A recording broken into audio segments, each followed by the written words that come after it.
Hi, I'm Linda Dashew. For the past year, Steve and I have been hard at work on a new boat design.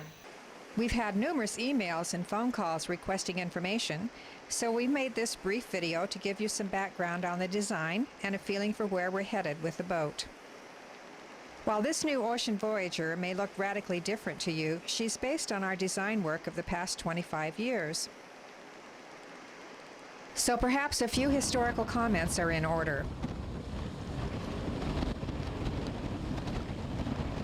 All of the 50-some boats we've designed and built have had the same objective: safe and comfortable long-distance voyaging. We've worked hard at maximizing hull and rig efficiency so that couples can handle these boats in heavy as well as light airs. The single most important characteristic is steering control, and these boats can be driven hard with autopilot steering in heavy winds and big seas. If they handle well in heavy weather, you know they're going to be a dream the 99% of the time the weather is moderate. The same characteristics which create efficient sailboats able to be driven at relatively high speeds with very small rigs also make for efficient powering. With small engines, all of our designs power very nicely for long distances. If we slowed down to 10 knots, Beowulf consumed just 3 gallons of fuel per hour. These sailboats have better powering characteristics than modern trawlers. Because the new design, which we've been calling an unsailboat, does not have to create stability to offset sail forces, it can be even more efficient under power and more comfortable at sea than what we've become accustomed to with our sailing designs. What we'd like to do now is to spend a few minutes going over some basic theory of naval architecture. To begin with, you can get a rough idea of hull efficiency by looking at the bow and stern waves kicked up by any hull and comparing them to similar length hulls moving at the same speed. Take a look at these sailing images first. These boats are all moving at speed-length ratios above 1.3. In other words, faster than hull speed. That might sound pretty fast compared to most designs, but it is quite normal for our boats. Study the size of the bow and stern waves. In all cases, they are very small, and the stern wave doesn't really get started until it has reached the end of the boat. Now, let's look at some stern waves from video shot on board. The first video is on a 1980 design Intermezzo 2. She's broad-reaching at about 12 knots. 12 years later, here is Sundeer. This wake is of her doing a steady 15 knots, about the same speed in relation to her waterline length as Intermezzo's 12 knots. Notice how much flatter the wake looks. This is the first time we're seeing the stern wave forming behind the boat. 8 years later, and we refine things even more. Here's Beowulf cruising along at 17 to 18 knots. Notice how much flatter this wake is than the previous boats. And look how far after the boat the stern wake starts. There is a huge difference between the three boats. Obviously, Beowulf is a much more efficient design package. Let's switch to the bow. We don't have a lot of off-the-boat sailing shots of the older designs at speed, but here are a couple of Beowulf. She's doing 14 to 15 knots in these. The bow wave is very small. In fact, except for a small pressure release, there is almost no magnitude to the wave. It is mainly just a light spray. Back on board, Intermezzo 2 again, running at a steady 12. Here's the 72-foot ketch Lacura doing 14 knots. And now Sundeer again at 15 and 16. Beowulf is averaging 17 knots at this point. Once again, the magnitude of the bow wave is getting smaller as our designs have been refined. You could consider these dolphins to be efficiency indicators. They love to ride the pressure wave ahead of the boat. The bigger the pressure wave and the slower the boat, the less work they have to do. Sundeer is pretty sleek, but she still has enough of a pressure wave that these guys need only to flick their tails occasionally. But with Beowulf, the situation is different. She's faster, has a much smaller pressure wave, and this group of visitors has to work hard to stay up with us. What Steve and I are after with our new design is to adapt the same efficiency of our sailing designs to this new power Voyager. The lean hull shape, steering control, and soft ride of our sailboats will contribute to a significant increase in comfort and speed, not to mention security in heavy weather in the new powerboat. We've got an office full of high-speed computers and sophisticated drag and velocity prediction software, and have used these programs for years to predict how our sailing designs would respond. We've used them again for this project. But for added insurance, Oceanic Consulting in St. John's, Newfoundland has the most sophisticated tank test program in the world. It's where all the hottest raceboat designs are tested, so they have good experience with long, light canoe body type hull shapes. Here's the new boat at moderate cruising load, going 12 knots. Compare this bow wave to what you've just seen. It's a little smaller than even Beowulf, which is what we'd expect, given the improvements we've made in overall efficiency. This wake is at 12 knots. Look familiar? Let's speed up to 16 knots, so we have a direct comparison with Beowulf's stern wake. The tank test and that of the video shot on board Beowulf are almost identical. This is slightly cleaner, which is what we would expect to see. What we've been trying to show you is the evolution of this species. Each new series has benefited from the experience of the previous designs. And now, in the present, we've simply moved up another rung of the evolutionary ladder. We started out talking about the heavy weather aspects of the design. There are two characteristics which stand out above all others. First is steering control. Steering control determines which tactics you can use and which you can't. And in moderate conditions, steering characteristics are a chief determinant of cruising comfort. The more speed you can maintain, the less chance there is of being caught by a storm in the first place. And if you are caught, you have more heavy weather tactical options at your disposal. We know from past experience on a numbers basis and from gut instinct based on more than 250,000 miles of open ocean sailing that the new boat will be equal to or better than Beowulf in heavy weather. But in the 21st century, we've got some incredible new design tools to verify what our experience is telling us. One of these tools is called CFD analysis. Using CFD, computational fluid dynamics, we can test different hull shapes, combinations of weight and fins at a variety of speeds, wave size, and angles to the waves. We get back an incredible array of numeric data from around the hull, in addition to these very interesting visual representations. What we've been looking at here is the hull running at 12 knots with quartering seas and significant wave heights of 8 to 10 feet. Notice the motion, or lack thereof. This is exactly what you would expect from Beowulf, broad-reaching and similar conditions. Now we're heading upwind, this time with waves of 3 to 6 feet, and the boat moving at 10 knots. There's little motion, and with our interior close to the pitch center of the boat, the motion we feel will be negligible. For a reality check, let's take a look again at that footage of Deerfoot 2 in similar conditions. Here's Sundeer on the same day in British Columbia.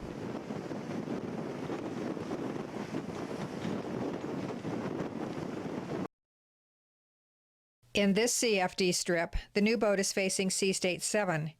This means significant waves of 20-plus feet with occasional 30 and 40 footers. The boat is slowed down to just 6 knots. It may be comforting to know that we've never encountered upwind seas of this size in our entire cruising experience. Speed up to 9 knots, bring these same waves 40 degrees off the bow, and the ride smooths out considerably. If you sail enough miles on these boats, or watch enough video, after a while you become accustomed to the comfort. It becomes second nature. But in the world of short-handed cruising sailboats, we know that we and our clients have become spoiled. To go this fast with this little motion and be this comfortable, it's almost cheating. Crossing oceans is not supposed to be this easy. There are a whole series of factors which make this possible on our sailing designs. For one, the hull shapes are balanced with heel and have favorable length to beam ratios. This helps steering control.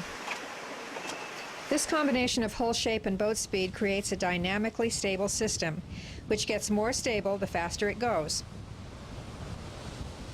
We've also got rig pressure to help keep the boat from rolling. On the new design, we have maintained the same type of length to beam ratios, and to provide the stability of the rig, we've added active stabilizers. These are like a pair of giant spade rudders, one on each side of the boat, hydraulically operated and controlled by a sophisticated gyro and computer. As the computer senses the boat starting to roll, the stabilizer fins generate an opposing force. We've also got a very efficient keel to help with dynamic stability, along with a pair of skegs at the stern. These protect the props from debris while cleaning up the water flow. The skegs will also help with downwind control in heavy weather. These twin rudders are enormous by powerboat standards, just right for maneuvering in tight quarters and handling the boat at slow speeds in breaking seas. Our expectation is that in moderate weather we'll have no heel and virtually no rolling. And in heavy going we'll have modest rolling but no heel, with overall a more comfortable motion than even Beowulf exhibited. When we're powering upwind, we expect to be considerably more comfortable than on Beowulf or Sundeer. Because we don't have to worry about the hull shape when heeled, we've been able to carefully carve away buoyancy that would be required in the bow and stern for stability. This makes for a knife-like bow and finer stern. This hull shape will penetrate big waves much further before starting to respond. And when the wave reaches the stern, it will find less hull on which to exert its force. The result will be a very smooth ride. That's what we've been looking at in these CFD images of the boat going upwind. While the emphasis of what we've been talking about is comfort in adverse conditions, the vast majority of our time at sea has been spent in very nice weather. Before we leave this subject, we need to discuss an aspect of heavy weather design that underlies all of our boats. I'm talking about the risk of capsize. Speed and maneuverability will go a long way towards keeping us out of trouble. But what happens if we're caught in breaking seas and we make a mistake? In this situation, the inherent design of the boat has to provide our security. Here's a stability curve for the new boat. It shows us that she will quickly right herself even from a complete capsize. Look at this simulation of the boat heeled 45 degrees after the impact of a breaking wave.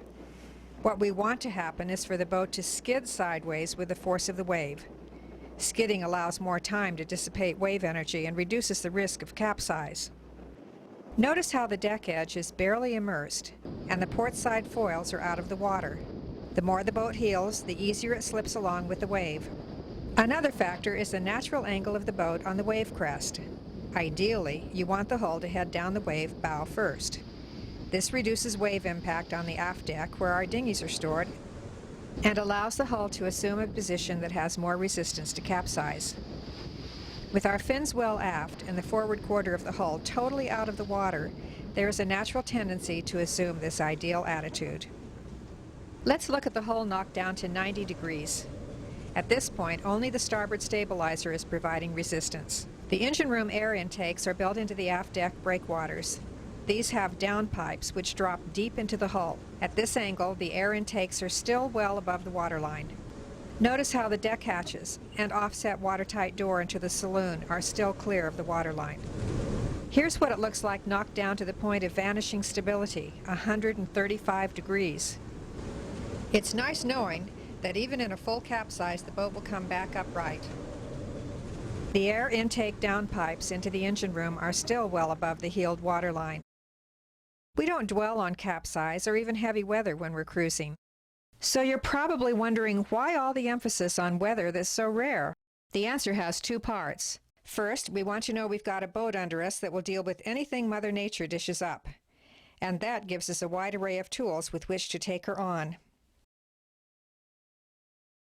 Equally important is the fact that every single aspect of the design which helps in heavy weather also makes the boat more comfortable for long ocean passages.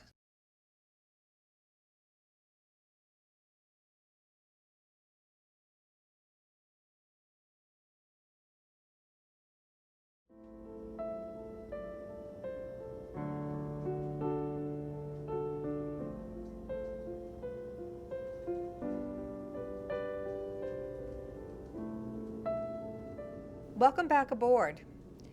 We're taking advantage of a brief lull in an otherwise awful summer weather pattern to sneak across the North Atlantic to Ireland.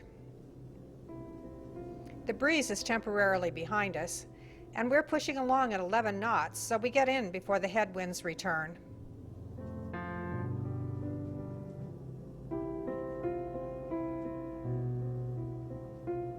We've got about 400 miles to go, and right now we have some help from the wind and the waves.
Here is the latest weather facts.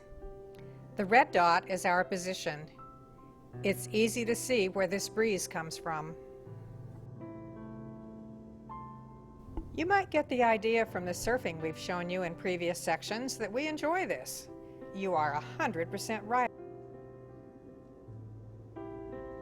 You can see here from the autopilot control head that Windhorse is happy too. The yellow light top center indicates 3 degrees of helm. Over the last 35,000 miles, we have learned to reduce autopilot gain to the minimum and open up the sea state setting to 4 degrees.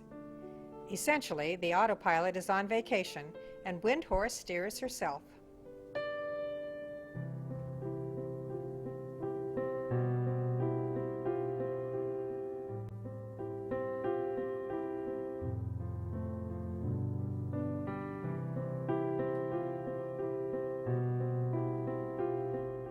That's the stabilizer control on the left and the rudder angle indicator in the center.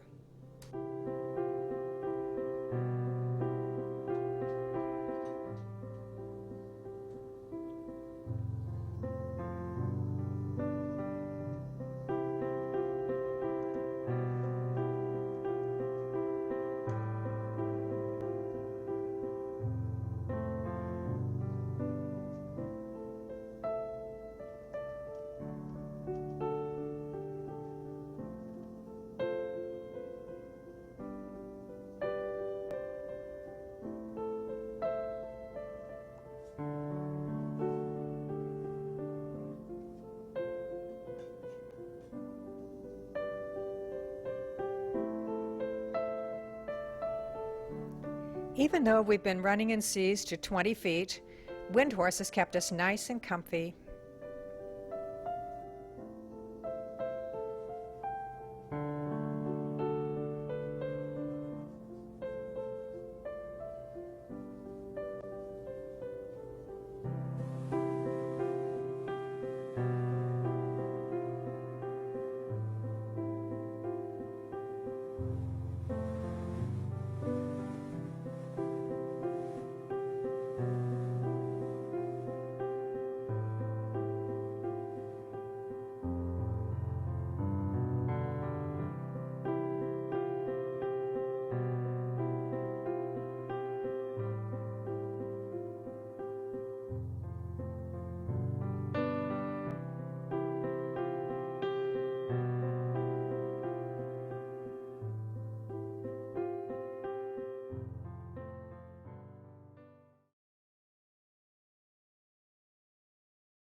We are a day out of New Zealand, headed for Fiji.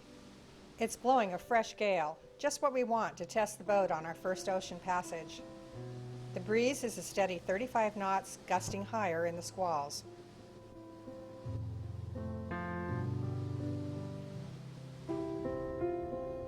The seas are averaging 15 to 20 feet, with occasional bigger sets rolling by.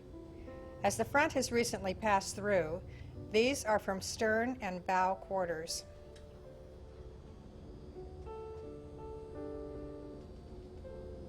We've actually been waiting in the Bay of Islands for these conditions, so we can learn how we and Windhorse handle the seas. We're going to show you some long sequences of video so you can judge for yourself. Cameras always shrink the waves, but we have a couple of photos here which may give you a better feel for size than the video. I'm wearing my seatbelt in case we get popped by a big breaking sea.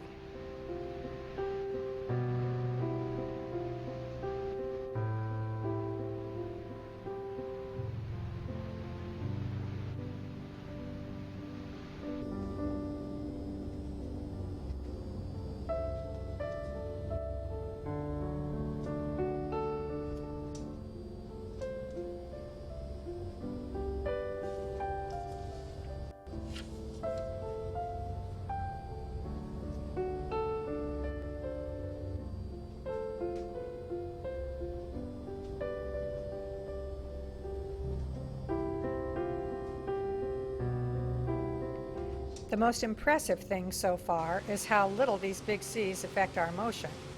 This is way less movement than even our sailboats experienced.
The wind and waves are more behind us now, and we're starting to surf.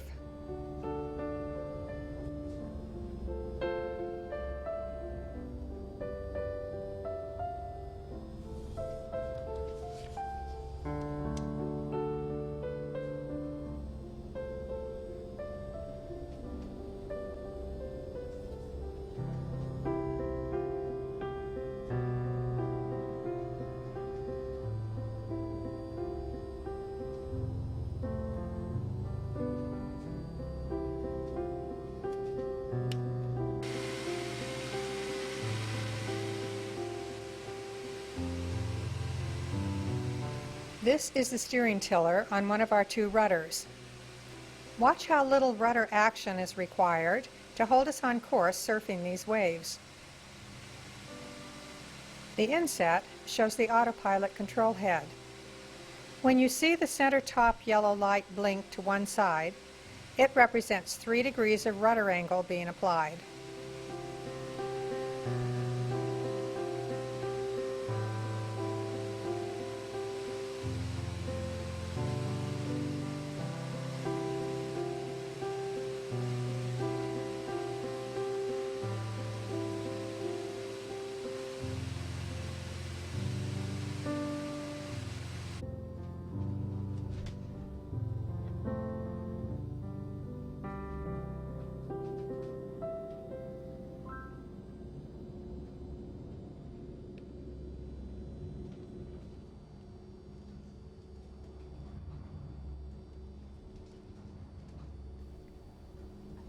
The next day, and the breeze is back to about 150 degrees, a broad reach in sailing terms.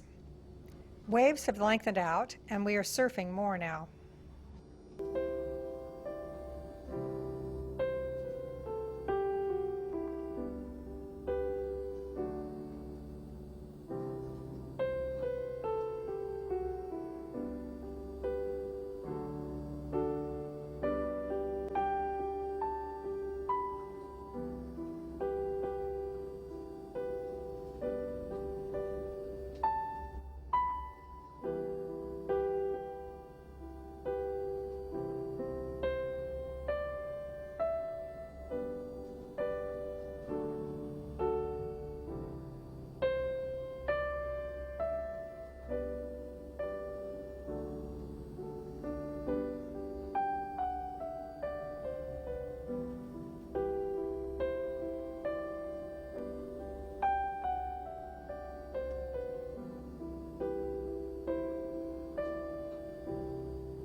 Surfing has increased our average speed to over 12 knots.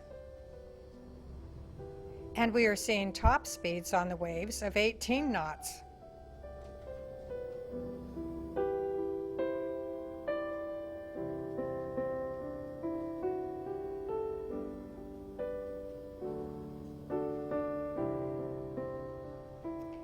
Our third day at sea, and the southeast trade winds are blowing. The breeze is down, and waves are almost square to our stern, and we are still surfing.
We're anchored off La Playita, a couple miles from the first locks in the canals, waiting for the pilot to arrive.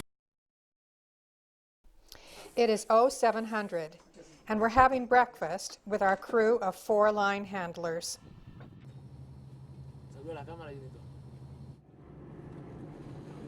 That's our Panama Canal pilot. He's qualified to handle 600-foot ships, so we should be okay. Which one are we going to use? This one.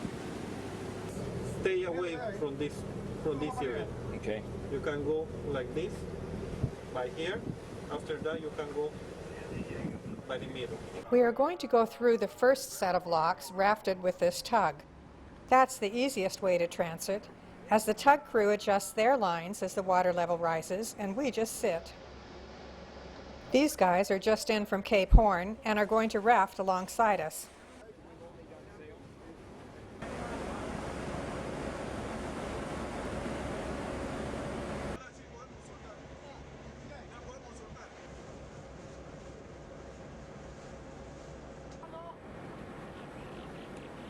Although we've been through the Panama Canal numerous times, we never get used to passing so close to big ships. This is even more fun when the rain squalls come through.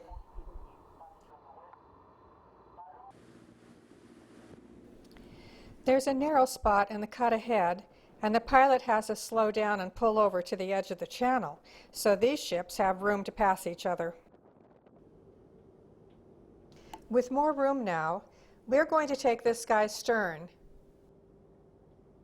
speed up, and pass as we come into Gatun Lake. There's a couple of hours now until we reach the Atlantic locks. With nothing for the crew to do, we're taking a lunch break. The Canal Transit Control advises we can save an hour on the schedule if we're willing to go through the next lock side-tied. We've always been center chamber or rafted before, but as turbulence is light when dropping in the locks, and we're just easing the lines rather than having to tighten them going up, we decided to give it a try. One more lock and we're free.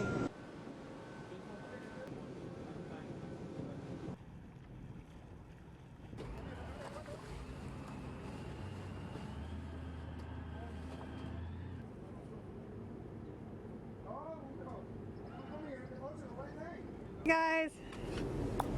Bye. Bye. Thank you. We would normally hang out and rest up after a long day transiting the canal, but right now we have extremely favorable weather. The trade winds are temporarily quiet, so we're heading off tonight. There are 3 choices for going north from Panama, none easy. We're going to skirt eastern Jamaica and head for the Bahamas via the Windward Passage.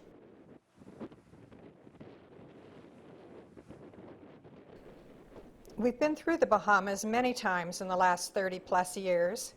We've never spent any time there because of draft.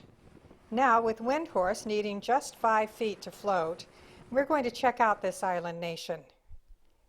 And what we see so far, we really like.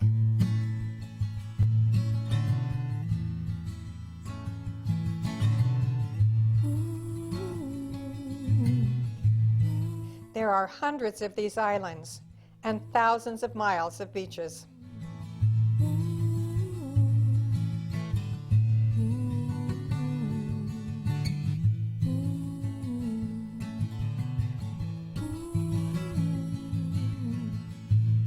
Of course, cruising in thin water takes some getting used to.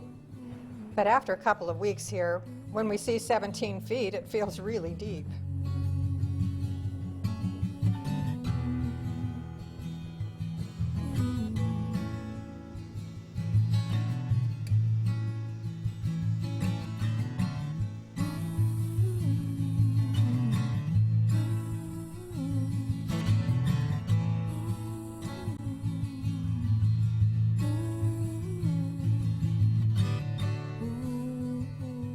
Scattered amongst the many islands are a variety of small towns, most with basic necessities, always with friendly locals.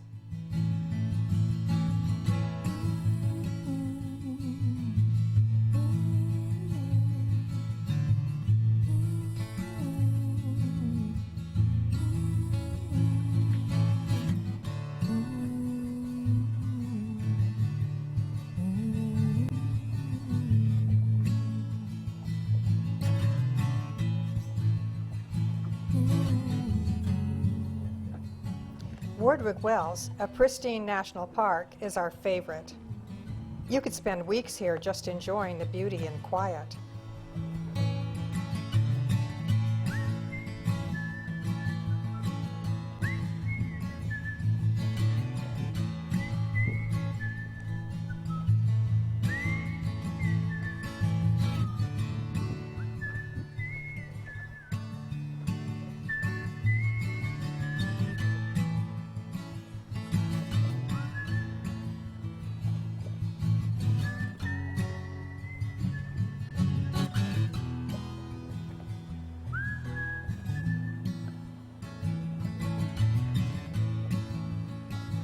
We will definitely be back.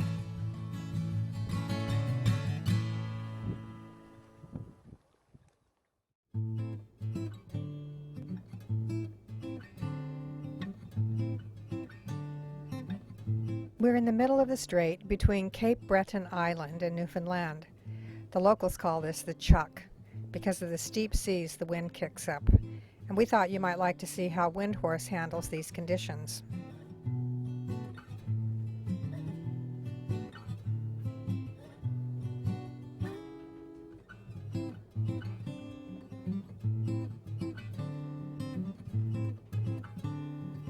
We're running at 11 knots, losing a knot and a half to current.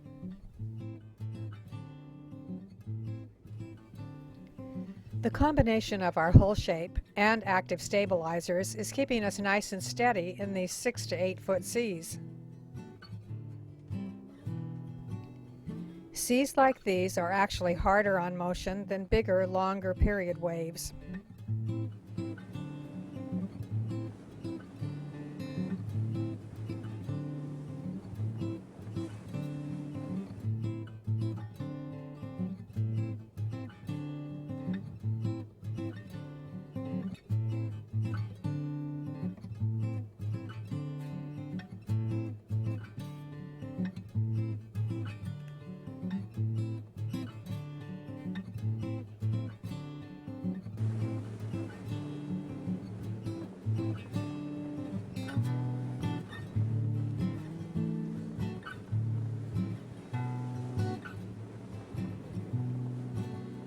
That's Newfoundland on the horizon, just 2 months after leaving California.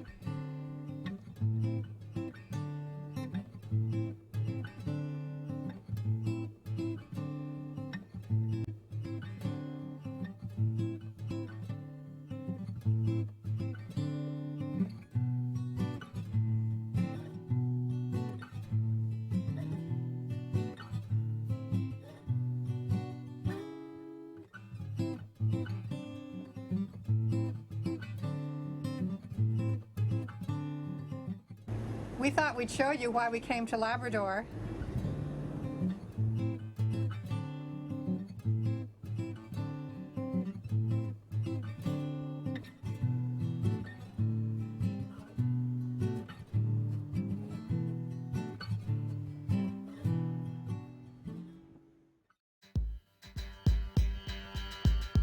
Welcome to Greenland, a land of ice, rock, and friendly people.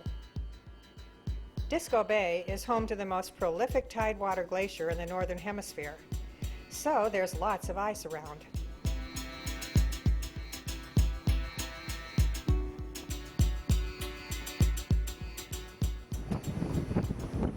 We're at 69 degrees north latitude, working our way into Jakobshavn.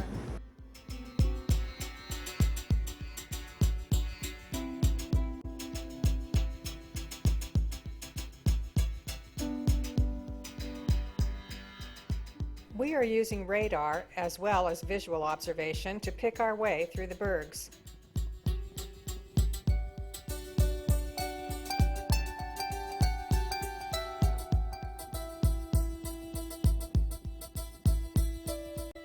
The harbor at Ilulissat is typical for Greenland, crowded with boats and ice. The towns in Greenland are small but colorful.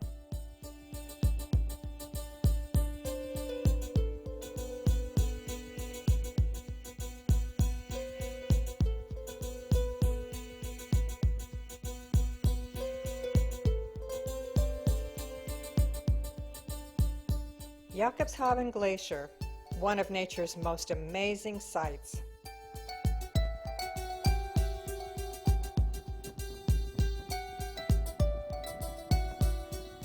Many of these bergs will eventually drift to Labrador, Newfoundland, and down into the Atlantic Ocean.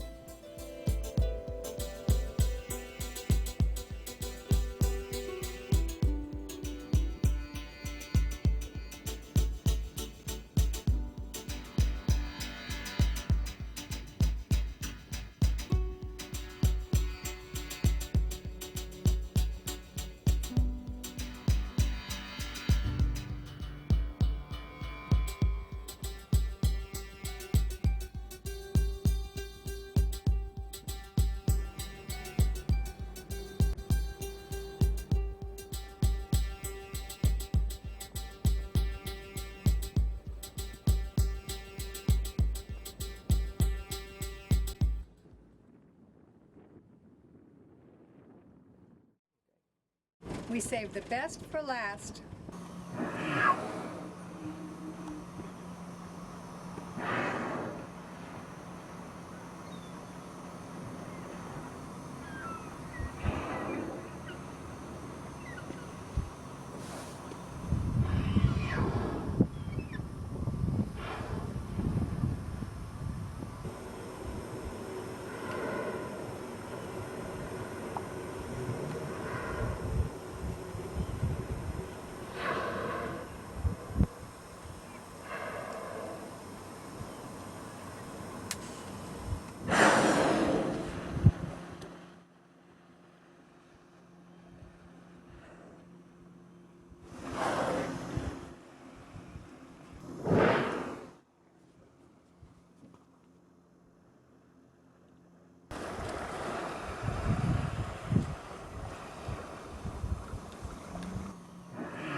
We're on the south end of Greenland now, working our way through the fjords towards the Prince Christian channels.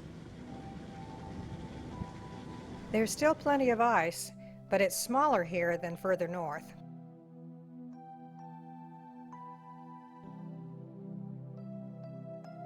This is the heart of the area settled by the Norse starting in the 9th century. Every one of the anchorages we visit were used by the Vikings. Mountainsides rise vertically thousands of feet from the water. Texture and coloring are varied in the extreme, and the effect is just breathtaking.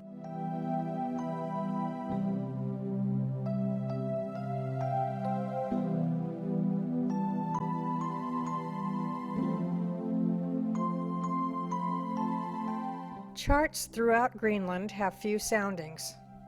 The depth finder is always on to show us bottom trend. If we see an abrupt change like this, speed is reduced. Once the depth trend flattens or changes to deeper, we go back to normal cruise revs. Here's another spike in depth, but this time it levels off at 800 feet, and no change in speed is needed. We practice with the radar, even in good visibility, so we know its capabilities when we're caught in fog. Here we're looking at the trail of a modest-sized iceberg. The trail indicates its track relative to ours. Since we are moving, and it is not, the trail shows up behind it.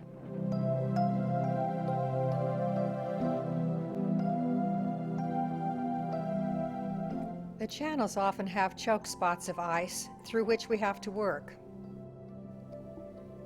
Radar helps to discern the patterns. The radar here is set to 1/2 mile, and you can see that in smooth water like this, it picks up even the small bits of ice.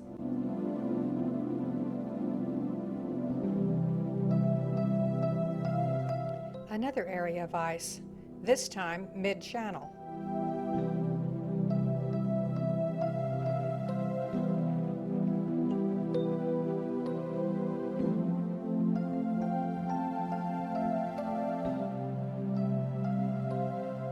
This strange shape is due to fresh water of the Tidewater Glacier mixing with salt water. There is also likely to be a terminal moraine, a shallow spot off the glacier face. Where the west coast of Greenland is sparsely settled, the east coast is deserted. Even the chart outlines for land are out of register.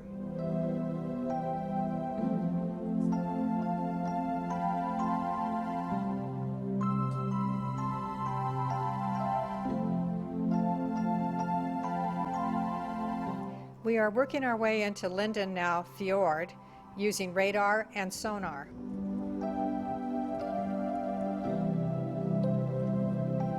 The sonar works like underwater radar and is invaluable for this type of cruising.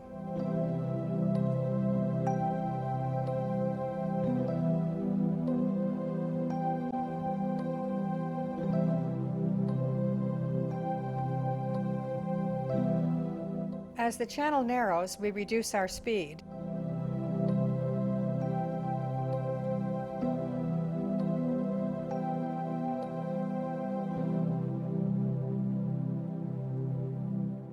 Sonar will be used to check the bottom for obstacles prior to dropping the anchor.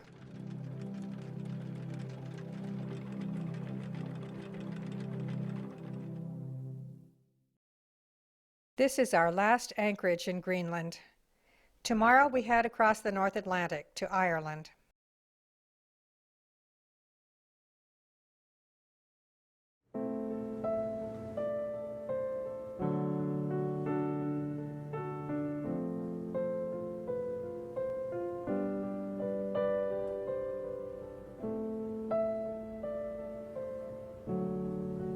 We're going uphill. We've just left the Bahamas and are headed towards Lunenburg, Nova Scotia.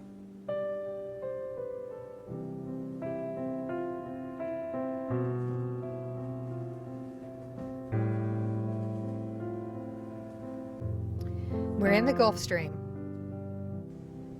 We're averaging about 10 knots in 18 to 20 true on the nose. Watch how easily these seas slide under our stern. That's one of the keys to our soft upwind motion.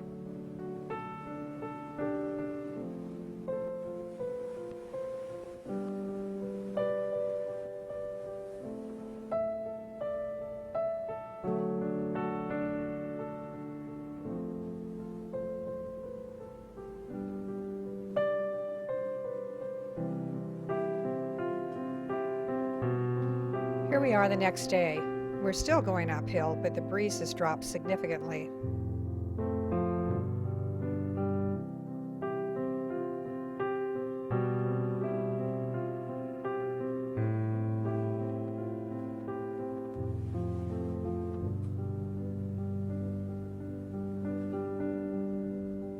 We've had the wind behind us for the last few hours, and now we're about to go through a frontal passage, which leads to a beautiful post-frontal sky.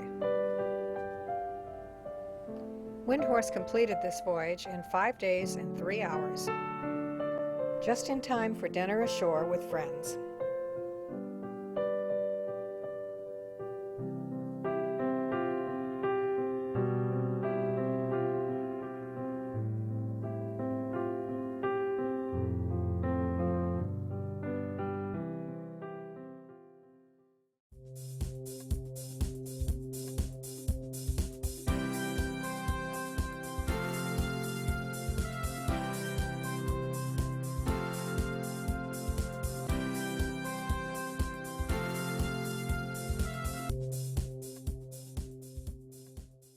Welcome aboard Windhorse. In the last 3.5 years of cruising part-time, more than 35,000 miles have slipped under our keel. We've been amazed at the ease and comfort of this new approach to voyaging. What we'd like to do in this video is share with you what we have experienced. Join us as we depart New Zealand in a strong gale on the way to Fiji. Then to idyllic Fanning Atoll and Hawaii. We'll take you up the Pacific coast to British Columbia and Alaska. South to Mexico's Baja California and into the Sea of Cortez. Another trip north, this time across the Gulf of Alaska to Prince William Sound.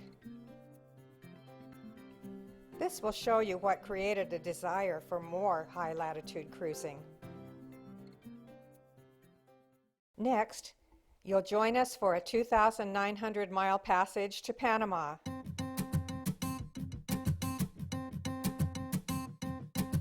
Transit the canal. Then spend 3 weeks in the Bahamas. From the islands in the stream, we'll take you to Nova Scotia, Newfoundland, and Labrador. And then it's Greenland. Nothing we have seen compares.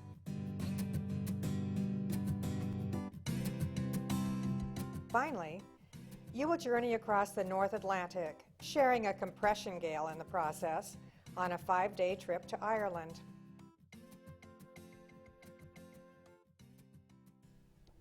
That we have continued to enjoy cruising off the beaten path at our age is due to several factors in the design of Windhorse, which you will shortly see for yourself. First, she is exceptionally comfortable at sea. Of the 3,700 hours we have spent underway, just 5% were less than pleasant. On upwind legs, fine ends allow us to penetrate waves with little fuss and almost no pitching.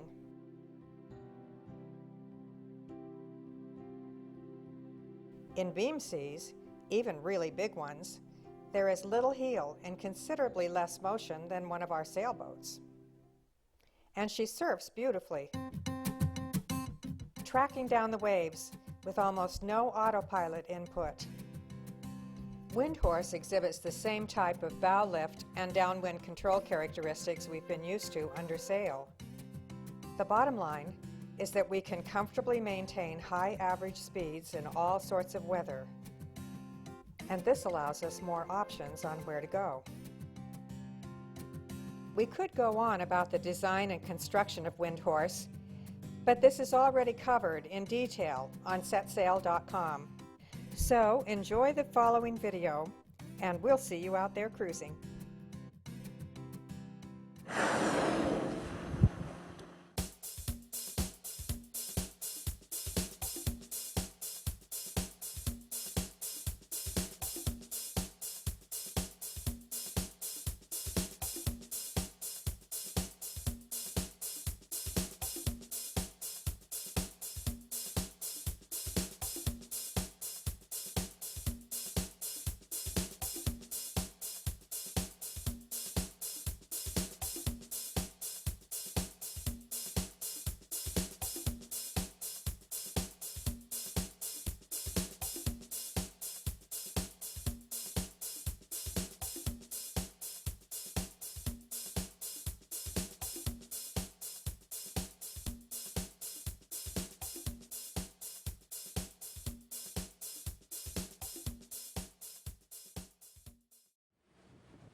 Non-stop, should be about 12 days total, and we're having a lovely downhill run.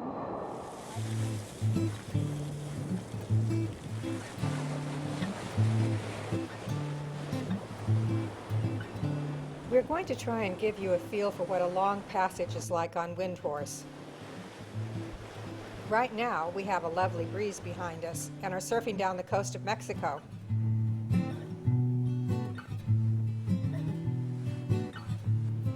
This is our favorite angle for wind and waves.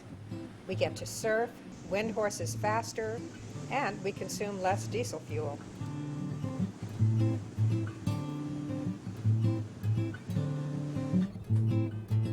We are averaging 11.5 to 12 knots and burning about 7 US gallons of fuel per hour.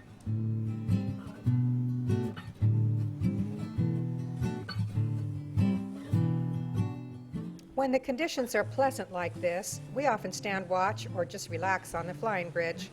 We've got a great view, shade, and wonderful fresh air.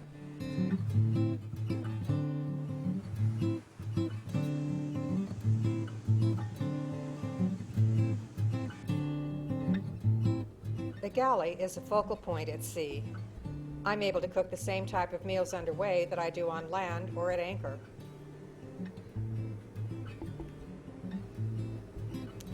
And we look forward to our meals together.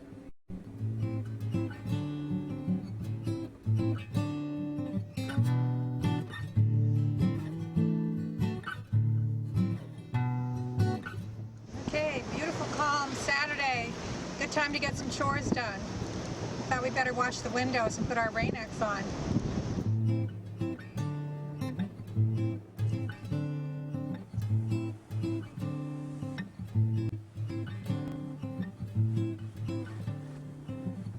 Our deck and house awnings are designed so they can be used in moderate weather at sea.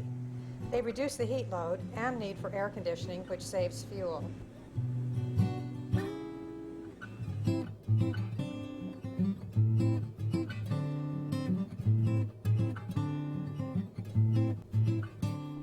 We have a large fridge and 2 freezers, so we can carry a big inventory of the foods we favor. Those green bags in the fridge extend the life of fruits and veggies. For morning coffee, I prefer to grind the beans.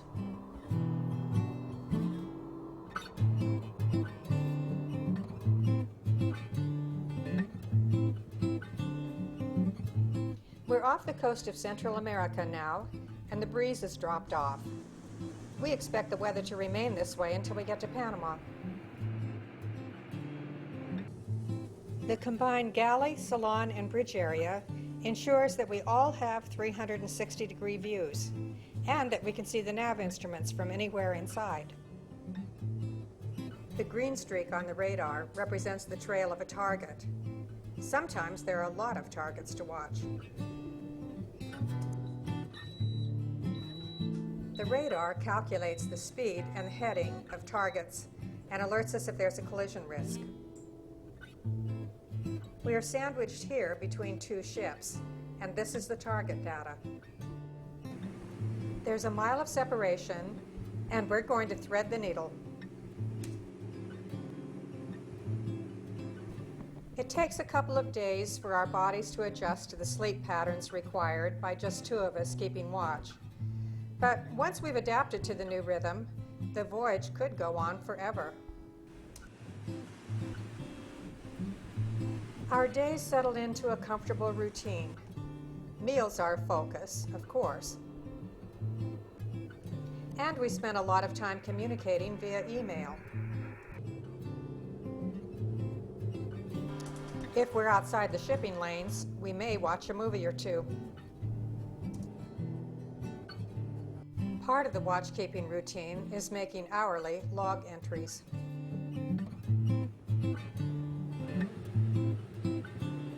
We give the engine room a thorough check once each watch.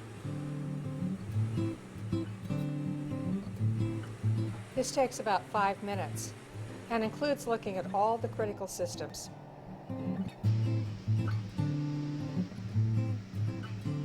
We use a remote sensing infrared thermometer to look for early signs of wear.